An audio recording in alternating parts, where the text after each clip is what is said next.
Welcome everyone. Oh, sorry, Sorry. Sarah, go ahead. All good. I'm just going to do a few housekeeping rules before we get into it. So during the webinar, you will be able to submit questions to our panelists. However, given the complexity of this topic, we may not be able to answer all questions in the allotted time. A recording of this webinar will be sent to all participants following the broadcast via email. Once again, thank you so much for joining, and I will turn the presentation over now. I just couldn't wait to get on. Welcome, everyone. We can't see you, but we're very glad to be here to discuss the SVOG funding and the next steps. We have on our panel sitting here today with you are really the people at Withum who are heading this up and are really looking at it carefully. Alex Holderbaum, Lara Waldner, Anthony Moore, Scott Bartolf, Julia Balyon, and Karen Kowgios. Hopefully you know some or all of us. We've been working on the SVOG. I actually started working on it last July when it was very new and just being discussed by NEVA and the Broadway League was coming on. We went to October when there were some major changes, right through to December 22nd when the bill was actually passed. And Congress provided at that point $15 billion worth of funding, subsequently increased to $16.4 billion. We all know what we went through in terms of the application process, how there were many hiccups along the way. SBA has provided a fairly significant amount of information, 44 pages of FAQs out there with different information, some for specific to theater, some to movie theater, some to museums. So really across the board. We've tried to filter that information down pretty specifically to where we sit for theater at this point, for our not-for-profit theater, for our commercial theater, for our productions, and of course for the businesses impacted, the producers, the general managers. At this point, SBA, interestingly, has been surprised at how honest our industry has been and how we want so much to do the right thing and ask questions, get clarification, and make sure we're providing accurate information. And of course, that's what we strive for, and that's what we're trying to do with this. Recently, the New York City Theater Credit has been introduced, which is a $100 million program. I think there's a lot more to come from that, and that's probably actually a more rapid program that we're going to have to deal with. What we're really looking at is the interaction between the SVOG and this program, if any, or how it relates. And of course, the biggest challenge that we have with it is trying to be able to monetize it for the production entities. More to come on that, more webinars. Unfortunately, that credit does not apply to not-for-profit organizations. It's really geared towards commercial productions in theaters of more than 500 seats. Lots to come on it, but we are addressing it and we will be further addressing it, just as we think we'll be further addressing topics that we have here. We have a lot to cover today. It's a relatively short period. We're going to hit things on a kind of high level, but I think we're going to get to some of the specifics and talk about really where we are. So we're going to open it. As I said, please send us your questions to the extent that we can answer, or Sarah said, to the extent we're able to cover them today, we will. If not, we also would like to know in the future what topics you'd want us to cover in a bit more detail and in depth. So again, we've assembled this panel of people. We've been looking at it an awful lot. We've really been working it on it and trying to provide guidance. We've talked to some of the finance offices. We're really trying to figure out what the accounting side is. So that's kind of the introduction of where we are. We're going to launch right into it now. I'm going to turn it over to Karen, who's going to talk about the grant, some of the recognition, income side, and kind of where we are. So Karen, take it away. Hi, everybody. So as you know, I'm more of the audit side and the financial side of the practice. And so I've spent a lot of time over my career doing these federal programs, and when they talk about the terms and conditions, they're talking about the federal terms and conditions that are on the OMB, Office of Management Budget, federal guidelines that have been around for my entire 35-year career. So every time you sign a grant letter with a federal program, any federal program, Department of Housing, SBA, NEA, you're representing that you are adhering to these terms and conditions. So a lot of what we're saying today is located in those hundreds of pages of documents on OMB. We're just sort of summarizing it for this particular grant and our industry. So keep that in mind. If you want to go read something on your own, you can go onto OMB and find the administrative as well as the cost principles for all federal agencies that SBA has to follow. So that lead-in is the problem with the grant letters. So the federal government many, many years ago implemented that no federal agency can issue a grant letter and pay for expenses prior to that grant letter date. So obviously under SVOG, that's completely conflicting, but that was always the practice. So SBA has been issuing grant letters with dates of when they issue the grant letter. So if you get your grant letter on June 26th, the budget period starts June 26, 2021. The project period starts June 26, 21. Please do not pay attention to that. I've spoken to them twice already verbally. They still have not put it in writing because they have issues. They're federal employees. Their entire careers, they are not allowed in their minds issue grants that have a different date. But they've said clearly on December 27th, the federal law said the expenses go back to March 2020. So I just want to make that clear, not to get you confused with these grant letter dates. What I did do after seeing some of these grant letter dates, I went crazy. I asked them to put no dates. I said, you don't have to put a date in the budget period and the project period. So some of you might have blank dates for that reason. Follow the act to the letter, March 2020 through currently December 31st, 21, without having a supplemental grant or an extension at this point. Remember, all the stuff we talk about is as of today. So that's why I just wanted to mention about the wonkiness, my professional term, on the grant letters. Timing and method of recording. So if you look at the FAQs, they specifically want you to record it on how you keep your books and records and file your tax returns.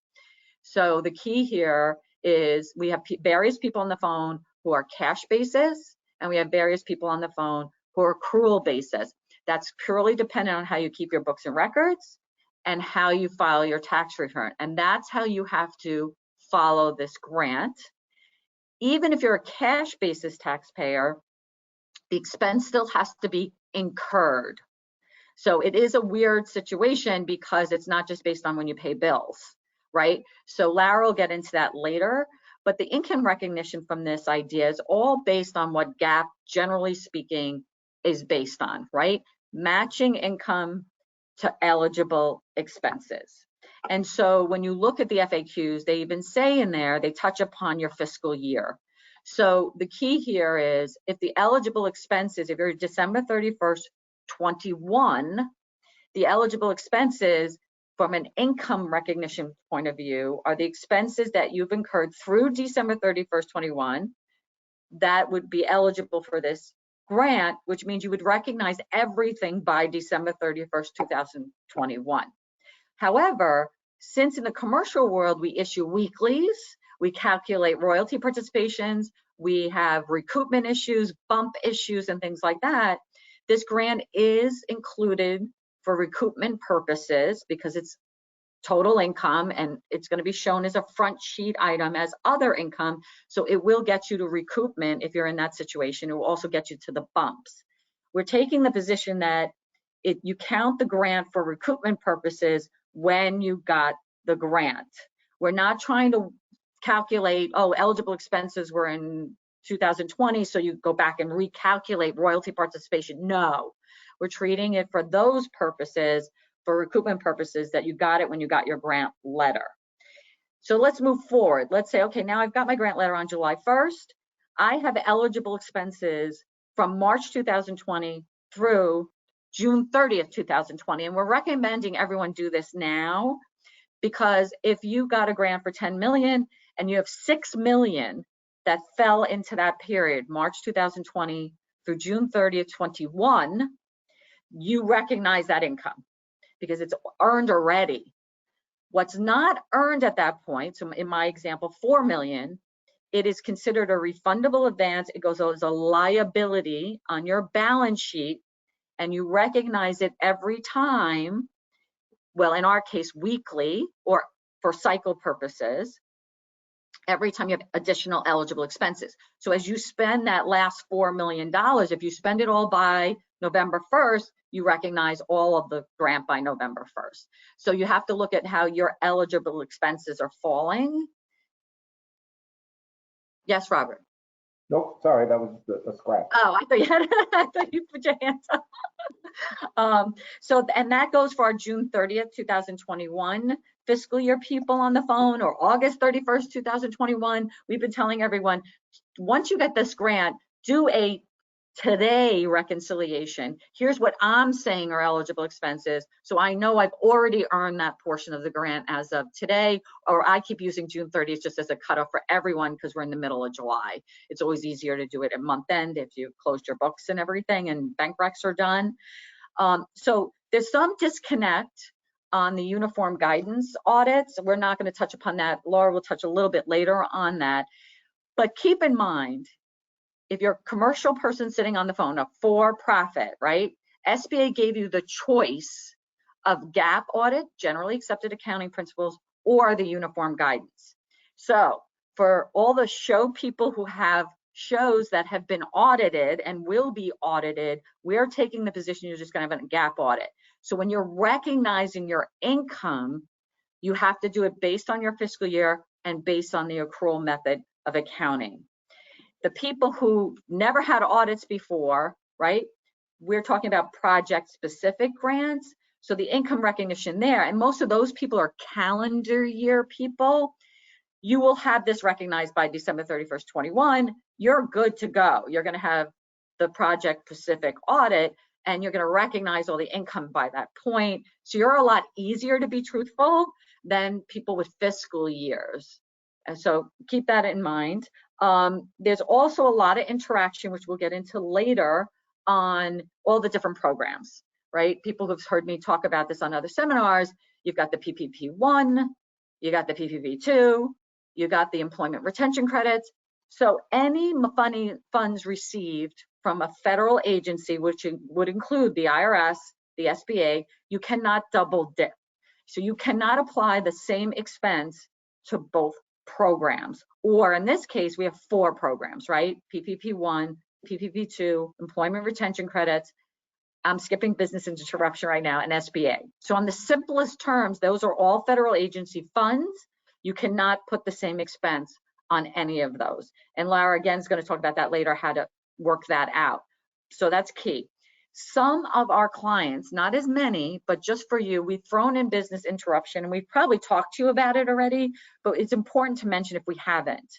If you are getting reimbursed or submitting expenses to the insurance company for direct dollar for dollar reimbursement, you can't double that up either. Please hear me. This is not for lost revenue. Lost revenue has nothing to do with this grant. I'm just talking about actual expenses. Some of our clients didn't cap out on their insurance, and currently, and through June 21, we're submitting direct dollar for dollar reimbursement. You cannot now charge SVOG that as an eligible expense, because in SVOG's eyes, you've been reimbursed already. For the other clients who get other restricted funds, you've heard me say this before, you have to still include that too. So it's not just federal programs. If you've got state funding, that was reimbursement of expenses. City funding, reimbursement of expenses. I'm not talking about the tax credits. That would be a different seminar. Leave that off the table. But that interaction of restricted funds where someone's reimbursing you can only get reimbursed $1. You can't spend $1 and get reimbursed by 2, no matter who the source is. And also, again, as you all know, I'm an auditor. We have to audit all this stuff. So that's what we actually have to create a test, which that's what Lara's going to get into later, to make sure you didn't double dip. So we're going to have a lot of conversations about these things, and there's going to be a lot of spreadsheets and a lot of backup and all that kind of stuff.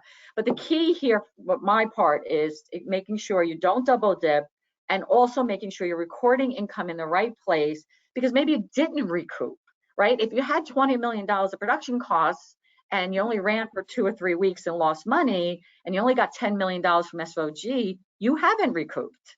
But other people, you have to count insurance proceeds towards recoupment. You have to incur any other programs during these past 18 months towards recoupment. So we just want to be clear on the timing of recording this. And obviously it's a Withum position because there's nothing in black and white. SBA certainly is not going to be able to opine on that. And I believe reading your operating agreement, it's when the income is received for a front sheet item. So that's why also we're taking that position with insurance proceeds, when it was received from you. And the same thing with the SVOG, when the grant letter was received for you for recoupment purposes, and what I discussed about income recognition. The 6 million would only count in my prior example, not 4 million, it's a liability. So again, you might not be at recoupment at July 1st if you only have eligible expenses of 6 million. Does anybody think we should add anything else on revenue recognition? No, I think that was good, Karen. That's very good. Great. We're going to recognize it as we go. So now we're going to turn it over to Scott Bartolf, who's going to talk about the most exciting topic, which is the eligible expense topic, and the one, again, that we're hoping we get a little more guidance along the way from SBA on, but based on what we know now. So Scott, take it away. Yeah, thanks, Robert, and hello, everyone. Yeah, on the expense side, as Robert mentioned, right, it's important to note that that's all we can base it off of at the given moment is the information that the SBA has given us so far. But we know that you need to begin making important decisions regarding spending the funds. So what we've done is compiled all that information and what we know about the industry and the general grant, government grant programs, and we've come up with some advice on how you can consider spending the funds. And one of the what we're going to do is continue these programs as we've mentioned, and as new guidance does come out, we'll of course provide those updates. So I think the biggest area we've gotten questions about so far is around the payroll, naturally, because payroll is going to be a huge portion of the way the grant funds are expended. And there's a lot, right? We could probably have a seminar on each of these topics. We could certainly have one on payroll itself, but we're going to touch on some of the high-level concepts and run through a little example, which will hopefully give you guidance there. So instead of coming up with their own definition for payroll, the SBA referenced the PPP definition, which was several pages in and of itself on how you define payroll, which was included in the CARES Act. High-level items of the payroll definition that we want to talk about, the $100,000 in compensation on an annual basis per employee, right? So anyone who dealt with PPP remembers this very clearly, or maybe not so clearly, but it's $100,000 on a prorated basis, right? So 100,000 divided by 52 weeks comes out to $23 per week. So you'll hear us reference that number a lot. And that's what that's based on. Important to note also is that health benefits and retirement benefits are above and beyond that $100,000 limit. So $100,000 is strict compensation. You can also reimburse or pay for health and retirement benefits. And then finally, this does not include compensation for employees who their principal place of residence is outside of the United States. So it's for United States people on United States payroll. And when we get to the topic now, which is one of the biggest questions of how much can you pay, right? How much can you pay one employee under this program? And we're going to look at the interaction between the other programs as well. Based on this $1,923 per week concept, the grant program is a 22-month period, right? March 1st, 2020 through December 31st, 2021. So the 1923 times the 22-month period, right, gets us to $183,333 would be the maximum that you could ever pay or reimburse for one single employee. Now, when we get into the concepts of the other programs, that's where it gets more complicated. We mentioned several times you can't double dip. So if a particular dollar of payroll or any other expense is already has already been reimbursed to you, then you could not have that reimbursed under SVOG. And the $100,000 limitation, or $1,923 a week, is a combined limit across the PPP and the SVOG programs. So it's not that you can give 100,000 under PPP and 100,000 under SVOG, it's 100,000 combined. And because they reference that same definition, it's the same concept there. So if an employee makes $100,000 a year and 40,000 was used towards PPP 1 and 2, you could only reimburse another 60,000 for that employee under SVOG. And again, that would be on an annual basis, and then we could expand that out if we're talking about the full 22-month period.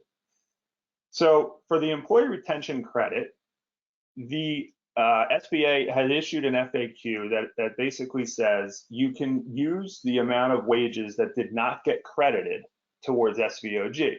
So for example, in the 2020 employee retention credit, you use $10,000 of wages and you get a $5,000 credit. You can use the additional $5,000 that was not credited towards SVOG, but not the $5,000 that was credited. And also important is the $100,000 limitation does not apply to employee retention credits. So for example, if you pay an employee $110,000 over a 12-month period, you can use $10,000 in order to claim a $5,000 employee retention credit, and then you can use the remaining $100,000 towards the SVOG program. Whereas in a different example, if you were to pay that employee $100,000 in total, then you would use $10,000 to claim the $5,000 employee retention credit, and you would only be left with $95,000 to use towards the SVOG program. Finally, we get questions on this. You are, of course, permitted to pay an employee whatever you want to pay an employee. So if somebody has a $150,000 annual salary, you can by all means pay them $150,000. We're just talking about what is the limit as far as what can be reimbursed under these programs. So that's general information on the amounts you can pay. Now, what periods can you pay? A lot of questions surrounding this. So again, the overarching period is from March 1st, 2020 through December 31st, 21. But it's important to note that there's really only two ways to pay, kind of looking backwards, right? So the two ways to pay for costs that were already incurred are, one, to reimburse your company for payroll that it already paid. So if you paid people from March 1st of 20 through today, you can of course reimburse yourself for that amount up to the limits. The second way you can pay retroactively is if you're using the FAQ that references pay reduction restorations. So what that means is somebody was working for you during COVID, you reduced their rate of pay, and now you want to make up for that reduction. Along these lines, very important to note, you cannot pay people who are on unemployment. You cannot pay people for prior periods in excess of their rate of pay. So if you were paying them $1,500 and reduced it to $1,000, you can pay them the additional $500, but you couldn't pay them another $1,000, for example, under this program. And finally, you can't pay people who are starting for you, starting work today. You cannot go backwards. So you can't hire somebody August 1st of 21 and say that you're paying them for services they provided in 2020, unfortunately. We've been advised by counsel that is familiar with employment laws in various states that you do not want to call these payments back pay. So for example, on the pay stub, and seek your own counsel advice on this, but you do not want to put on a pay stub that you're paying somebody back pay for April of 2020. Various states have complicated laws that would open you up to liability potentially if you do that. Again, that's just what you're calling the payment. The payment can still be made under the program. So a lot of questions about this restoration payment, and can it be made in a lump sum? It can. There's nothing that says it cannot be made in a lump sum. So as an example, if you pay somebody $19.23 a week pre-COVID, but you drop that amount to just $923 a week for 10 weeks, that $1,000 reduction each week times 10 is $10,000. You can pay them that $10,000 under the wage restoration FAQ. Owner compensation, we just want to briefly touch on. While it's not generally considered payroll unless it was an S corporation, we're not going to get into those details. But if it's owner compensation from a partnership or an LLC, it does not fall under the payroll definition, but the SBA has addressed it separately. And many of you are probably aware, the FAQ is kind of very vague and kind of very broad. And it says that you can pay an owner compensation in an amount as long as it does not exceed the total amount that the owner received in 2019. It doesn't say anything about a $100,000 limit. We think it's prudent at this point in time to not figure on paying more than $19.23 a week for this purpose, for using the grant funds, right? So use the $19.23 a week as a guideline. If more guidance comes out on this, then we'll have the answer. If not, and you decide to pay larger amounts to owners, it can be done later, but we just think at this point it makes sense to backfill your grant with expenses we know to be eligible. And we kind of use the extreme example, if an owner got $5 million in comp in 2019, it seems hard to imagine that the SBA would say, sure, pay them $5 million using grant funds. So it seems they may have potentially left out that there's also a limitation on this. So more to come on that. Contractors, similarly, this $100,000 limit is in place for contractors, but there's a little nuance to it. So for contractors, it says you can pay them $100,000, right, per employee of the independent contractor. So for example, if a show is paying general management fees, right, for a year's worth of fees, if the general manager certifies that they have 6 employees, the show could pay them $600,000 for the year in question under the grant program. We're suggesting that people get certifications from contractors that they pay that list how many employees they have, right? So that you know, and you can use that as support for the payment that you made to the contractor. We don't think that this should hinge on whether you're issuing the contractor a 1099. The form itself, whether, 1099s go to they go to LLCs, they don't go to corporations. That's not really the issue. Just think of it as a contractor is a contractor. So if you're paying a general manager, again, they might be an LLC, they might be an S corporation, just consider that as a contractor and use these guidelines in making those payments. Of course, common examples that we'll see are GMs, press agents, right, marketing, designers, directors, those types of payments.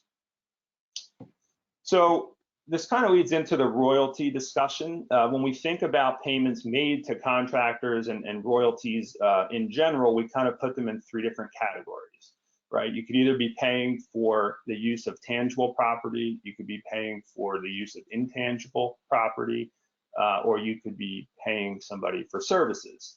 So of course, in our industry, right, we have significant payments for intangible property. The license, right, the rights to do the show. We do not believe that these intellectual property royalties are limited to $100,000. We think that they are an ordinary and necessary expense, right? You cannot do the show without the rights to do the show. On the other hand, when we talk about royalties that are really more aligned with services, right, those would be limited to $100,000 like contractor payments would be.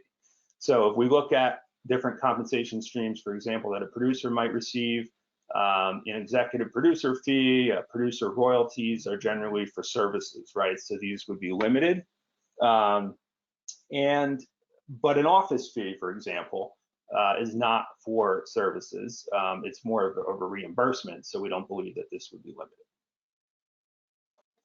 So if we could just jump out quickly to a definition, an example, I should say, of payroll. So, again, we could spend a lot of time on this. We're not going to here, but we're just giving you a rough guideline of how these interactions play out. And you'll probably want to, you will want to run an analysis like this for the grant period for your employees. And this is just to make things simple. It's done on an annual 12-month basis. You can adjust these calculations to do it on a weekly, a monthly, a quarterly basis, and so forth. But what we have here is 2 employees. One makes 125 over the year, another makes 100,000. So what we're doing is we use 10,000 of these wages to claim a $5,000 employee retention credit. So we're backing out the credit. And then in this case, we're backing out direct expense reimbursement that was received from insurance. and we get to these subtotals. You see employee number 1 is 110,000 after we back those items out, and employee number 2 is at 85,000. So this is where we're going to put in the $100,000 limitation that we have to consider for PPP and SVOG.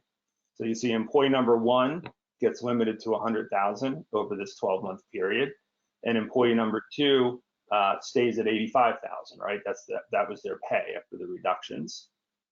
Then we back out PPP 1 and 2 coverage. This is just an example using an 8-week PPP period. Of course, you can use any variation of that.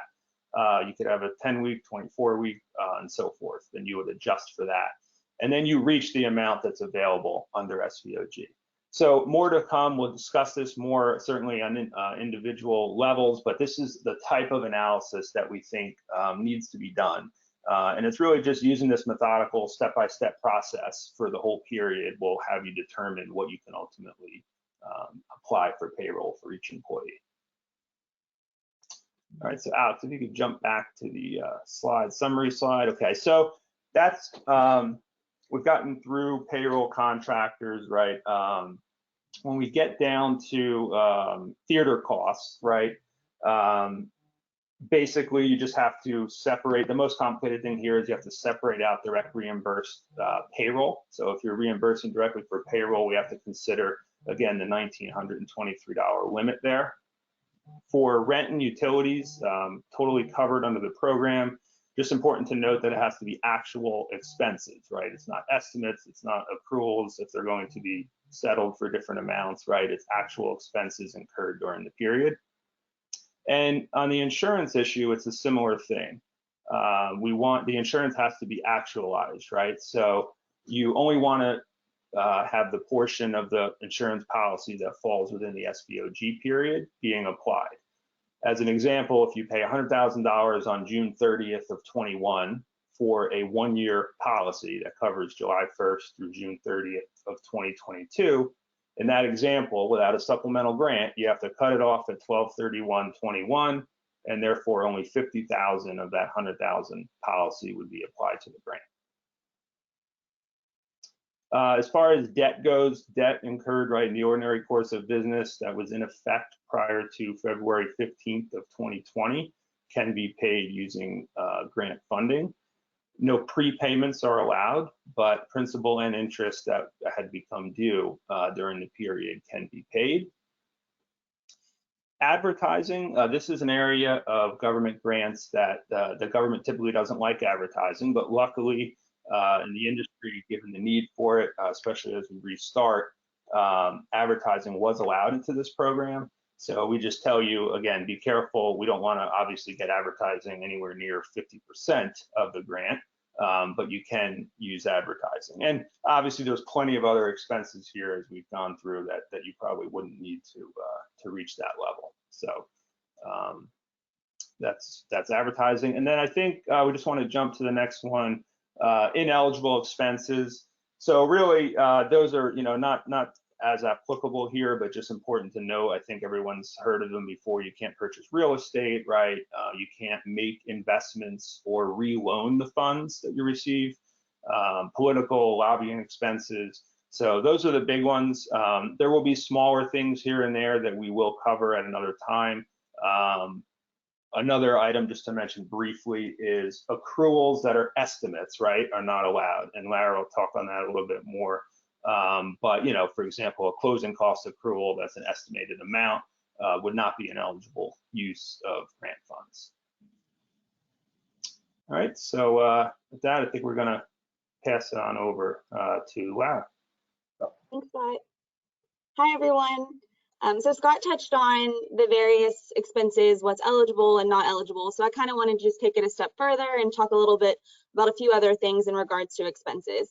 So first is this concept of incurred versus spent. So SVOG allows for eligible expenses that have been incurred from March 1st, 2020 through 12/31/21.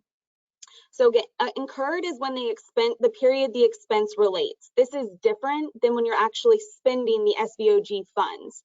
So you need to be very careful that you're actually putting the expenses that you're putting towards SVOG are actually incurred during this eligible period. I wanted to give kind of a few examples. So if you have an eligible expense that you've incurred in 21, but you haven't paid it as of that 12/31/21 date, as long as it's still an eligible expense, it would be eligible for SVOG, because again, it relates to that eligible period, even though you have not spent the funds.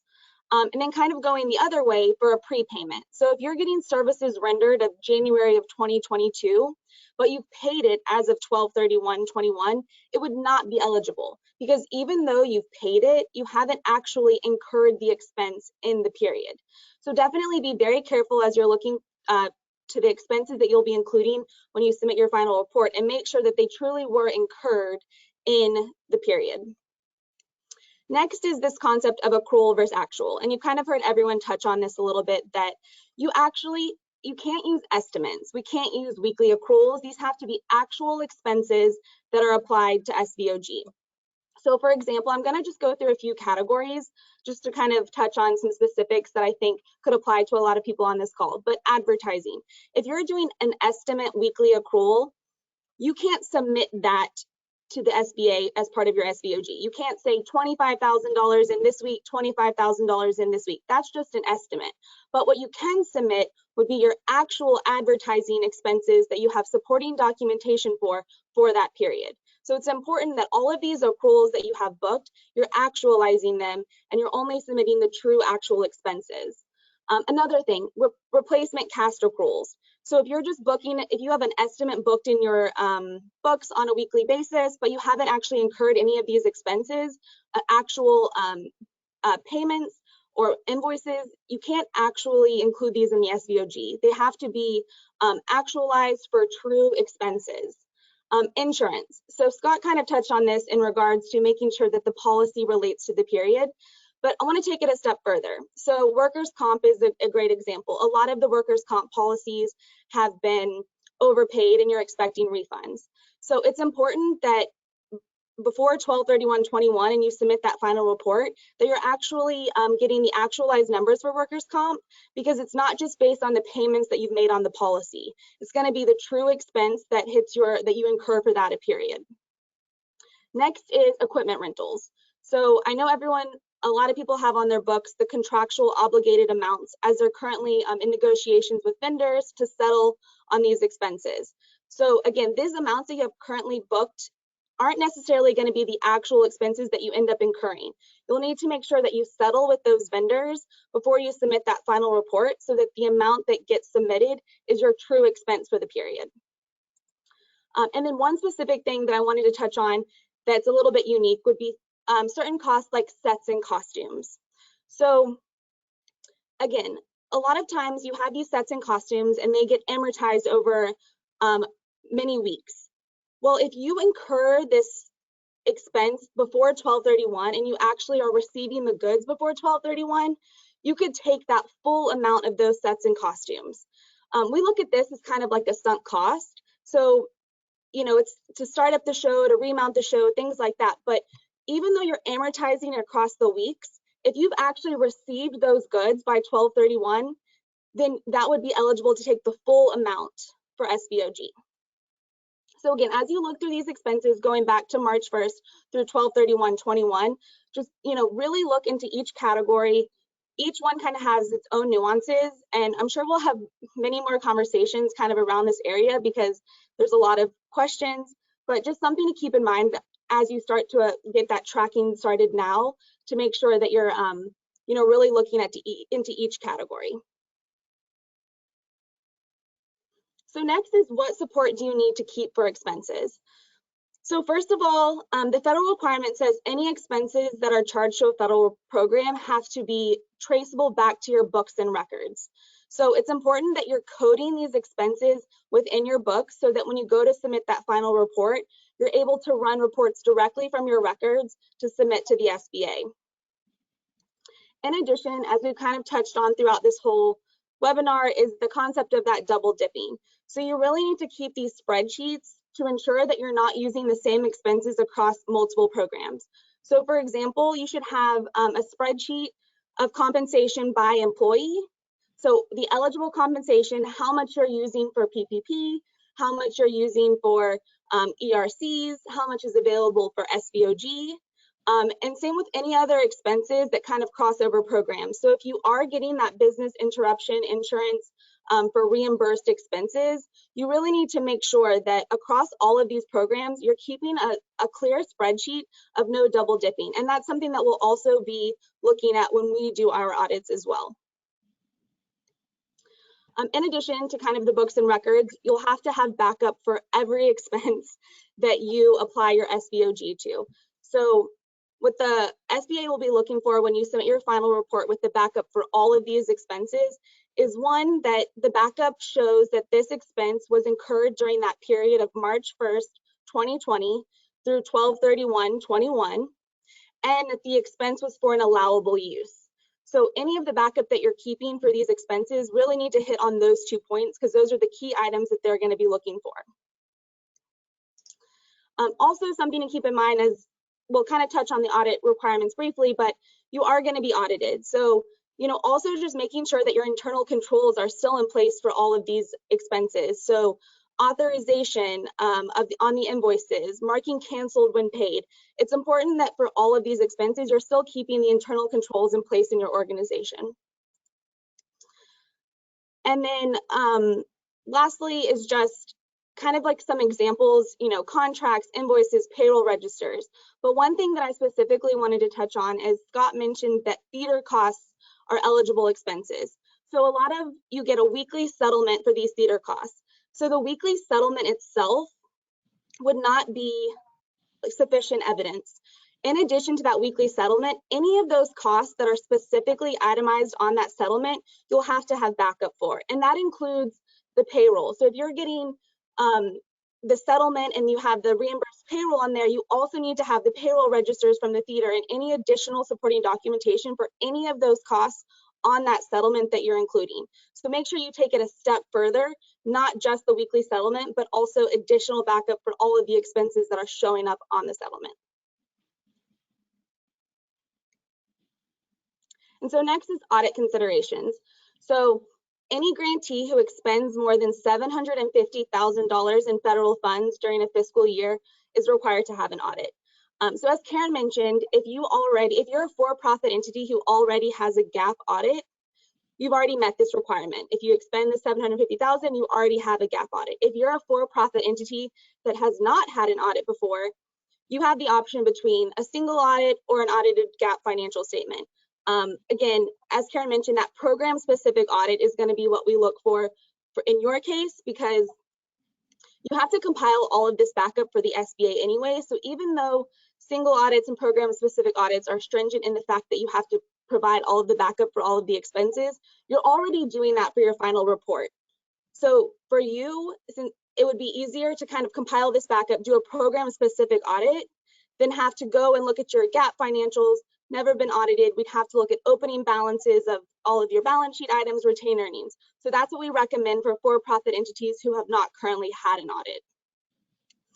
And then for not-for-profits, you are required to have a single audit if you expend more than that $750,000 in a fiscal year. So you'll have your audited GAAP financials as well as the single audit.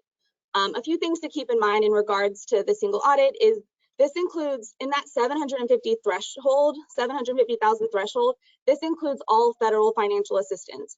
So if you expend $700,000 of SVOG, but you expend $60,000 of another federal award, that would knock you over the 750 threshold. So keep in mind, this is not just SVOG, this is all federal funding for that threshold.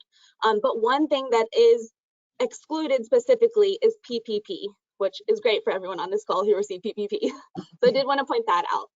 But again, in regards to the single audits and kind of timing of when we expect these to happen, we're still waiting on some more guidance. So we'll be having some more calls on that and more webinars, but just, start preparing that if you are expending these funds, that you will have this audit requirement. So it's important that you kind of prepare for that and make sure you have everything tracked and ready to go. And I just want to interrupt and add one thing to what Lara said is, for the nonprofits, the uniform guidance was always applicable to you in addition to your GAAP audit. So nothing's changed for you as a nonprofit. The uniform guidance was never applicable to for-profit entities. And what each federal agency is doing, including SBA, HHS, all these guys, who are giving grants now to for-profit entities, they are now making them applicable under the uniform guidance. So this is something new. And why we're electing, as she said, the project specific is because we don't want to audit your balance sheet and we don't want to have to audit your other revenue.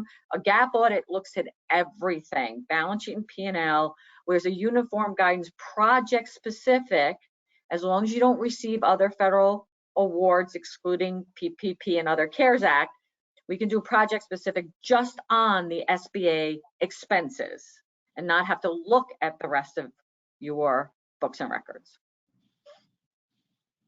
Thanks, Great. Karen. Okay, great. So just last thing we want to cover right now, and the league sent out a great email, and I think we have to be cognizant and remember that the league has really has been integral in this, and Jeff Daniels and Seth Stull have worked very hard, and I'd be remiss not to give them a shout out for this, as we all would be, for even having this program. They pointed out that there were July 22nd updated FAQs came out. There were a few of them that they highlighted. I'm going to just talk about them briefly. There was a clarification, and apparently there was a real issue, and Jeff and his team got on it at the league for 2020 productions, where they have clarified and reiterated that if you were in operation in 2020, even if there was no 2019 receipts, you are eligible for a grant, which is a good thing, something that was in the FAQs, but apparently had been challenged within the SBA. Another important change was that budget changes. Now there is no longer the need for a budget modification request, which is something that under normal grant guidelines would be required if you were within or outside of 10% of a budget category.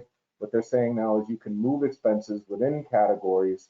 You'll need to submit a final budget when you submit all of your documentation, but that's a really great change in terms of where we are, especially as we get more guidance, I think, on what expenses are where. And part of that was the next one, construction costs. They talk about that specifically for sets used for state performances that related to those construction. Those are actually ordinary and necessary costs and not considered necessarily capital expenditures, which had some limitations. So there was some update on that. They put in an appeals process, which originally they had said there would be no appeals allowed. They have an appeals process, though they do say within there that it's going to be difficult to get any changes or any overturns of anything that was declined. There's also a reconsideration process, and I think some of you experienced that, where they've actually gone out and said, hey, you're eligible for more money, or we've given, you got less money than you had originally calculated. There is the ability to put in a reconsideration, and they give you a process within the FAQs to do that. All very helpful and all there. And the final change was the supplemental grant phase, and this is something that was important. Basically, the main change there is if you got your $10 million grant, you are not eligible for a supplemental. The good news was the first line within this FAQ, updated FAQ, is that they have not expended all of the funds. There are funds available. The supplemental grant phase will open shortly. We're not sure when, but it will open. The important part on the supplemental grant, of course, is if you apply for one, we think apply for it and receive some amount of the supplemental grant, you will be able to spend both your initial phase and your supplemental amount through June 30th of 2022. And I'm sorry, I shouldn't say spend. You will have expenses can be incurred through June 30th, 2022 for both the initial amount and the supplemental amount. So the thing to keep in mind here is it would be very helpful if you did not get 10 million to apply for the supplemental, just so that you have the additional time in which those expenses can be incurred. So that was the updated. Yeah, Karen. One thing I want to add, because construction's on here. So again, remember I mentioned those terms and conditions. If you do construction costs $5,000 or more, they're going to ask for 3 to 5 bids. Now, the only exceptions to the bidding process is when you're getting an item that's so unique that you can only get 1 or 2 people to actually make it. And we always had this with Big Apple Circus. I'll just use them as an example. There was only, believe it or not, there's only 1 person in the world who makes those tents. So they couldn't bid on it, but yet, so they proved that to the federal agency, and the federal agencies did not make them get 3 to 5 bids. I would make that argument potentially on the sets and costumes. That's your call. But when it's just general constructions or any capital item 5,000 or more, you have to have 3 to 5 bids in the file. So I did want to mention that. I also forgot to mention about the cash. When there's a lot of argument about it being in an interest-bearing account. When we talked earlier about expenses being recognized through June 30th, if you got a $10 million grant, in my example, and you've already incurred $6 million, only $4 million going forward is subject to the interest calculation, not the 6 you've already spent. So keep that in mind. Quickly, you could also put it in interest. They don't give you what rate. So if it's a checking account that is an interest of 0.0, it's in an interest-bearing account. Last but not least, if you do set it up in a separate account that is interest-bearing, you don't cut checks from that account, it's a money market account, you have to make transfers out of there for the amount of the eligible expenses. Don't just make blanket transfers. Do a spreadsheet, summarize it like through June 30th. Here's my $6,187. Transfer $6,187,000 if you're going to go through that trouble. Okay, so I'm going to cover some questions that have come in throughout the webinar and throw them out for answer. In the last Broadway League webinar regarding the downstate theater credit, New York stated that they will not recognize, they don't have an issue with the SVOG monies being used for their credit. And how will SVOG allow it, or how will they view it?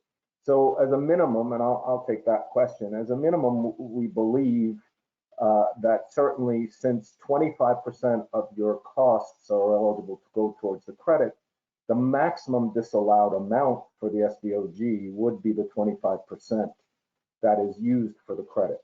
We're looking at it also and viewing it, and we haven't come to a conclusion yet as to whether or not, since one's a grant and one's a credit, it is possible that we'll come to a conclusion that all of the funds, even if used to go for the New York State credit, will be available, or the expenses rather, will be available to go against the grant. We haven't reached that conclusion. As a minimum, the 75% that's not used for the credit certainly will be available for the SVOG. So that was a question. There was a question on the ERC, which I think we covered to the extent that only the amount of the ERC credit will be disallowed in terms of salary. Yeah.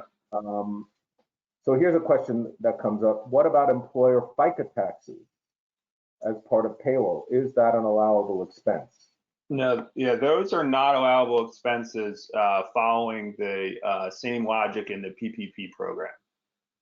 So no federal payroll taxes can be claimed as expenses for the grant, right, Karen? Is that the rule? That is correct, because that's always been under the terms and conditions that I talked about that are on O&B. So that's for all federal agencies. You cannot charge any federal taxes, FUTA, FICA, Medicare, whatever you want to call it, to a federal award. So that's always been around.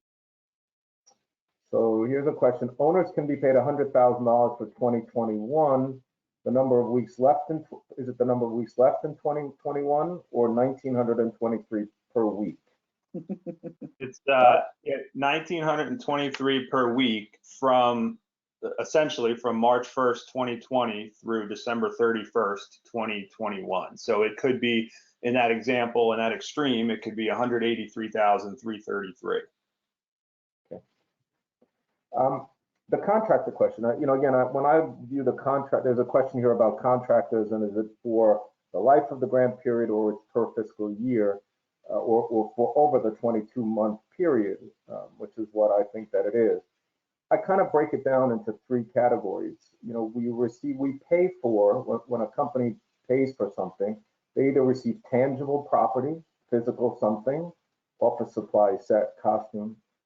They pay for services that they receive, and services break down between people who are on payroll, actual 941 payroll, which is covered under the same rules again as the PPP was covered, or services provided by contractors. And again, we're trying to stay away from this term independent contractor. We're looking at everyone who provides services that's not an employee as a contractor. And that limitation is $100,000 per year per employee of the contractor. And I think that's where we have an important distinction. So a general management business that itself employs 5 people would be eligible to receive 500,000. And Scott, do you agree it's per year? Yeah, it's on right. And I looked at that issue specifically before this webinar, and the FAQ there has the term annual. So I totally agree. It's a 12-month period. So really, it's that if you were to go over the whole entire grant period, it would be 183,333 per employee of the independent contractor. Again, we're suggesting to people that to the extent that you are contracting to receive services, not to receive property. And the third category that I didn't mention was intangible that you receive, such as the licensing fees. If it's for services and it's a contractor, have that person just fill out a form that says, I have, how many employees do you as a contractor employ?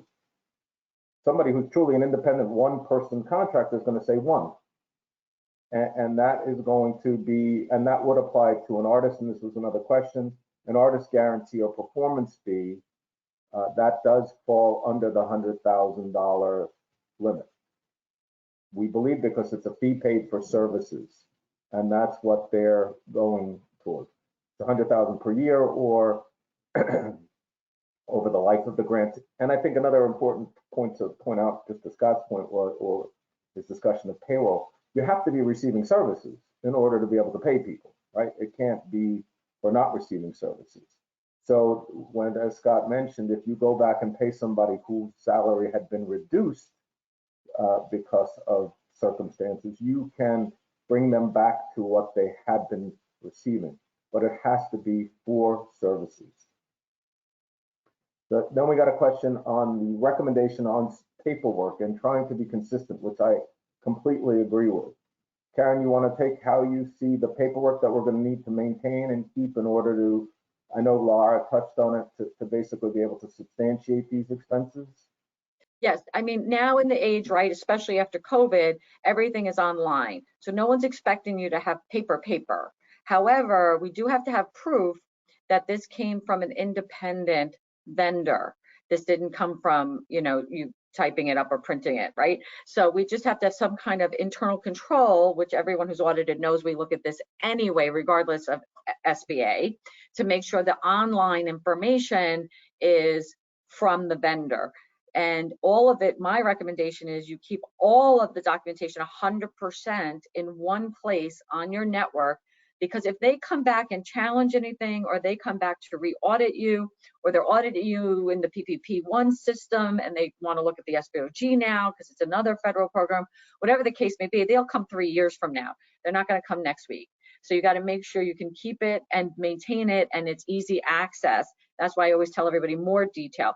We're going to need to see all of that as part of our audit procedures. So you will have to have that prepared depending on your fiscal year within the next year anyway, and then maintain it because we have to do very detailed audits of this. The other thing I wanted to mention is the SBA has been clear, as Robert mentioned, not just for services, but also for contracted amounts. So yes, they might certify to you that they have 5 employees, but if their contracted amount's $300,000, you can't pay them more than $300,000. I know that seems obvious, but I've had this question several times. Well, can I now pay them $500? No, their contracted services were $300. You can't go over. So it's the lesser of, right, the $100,000 per head count or contracted services fair market value.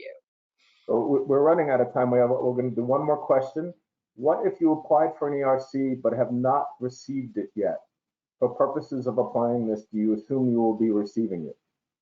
Yeah, I would assume. Yeah, I think the employee retention credits are pretty certain. So I would assume, yes, that you would back out that expected amount. Well, I'd like to thank everyone here, certainly at Withum on the panel. And again, I know that not everyone spoke today, but we're all in this together. We're all on this constantly discussing as a group and as a team. We all have the information available. At future webinars, everyone's going to certainly be there and participating, and we have the information. Feel free to reach out to us. And again, I'd like to thank everyone for attending, and look forward to seeing you at the next one. That'll be on the New York State theater credit that's available. Thanks, everyone. Thanks all.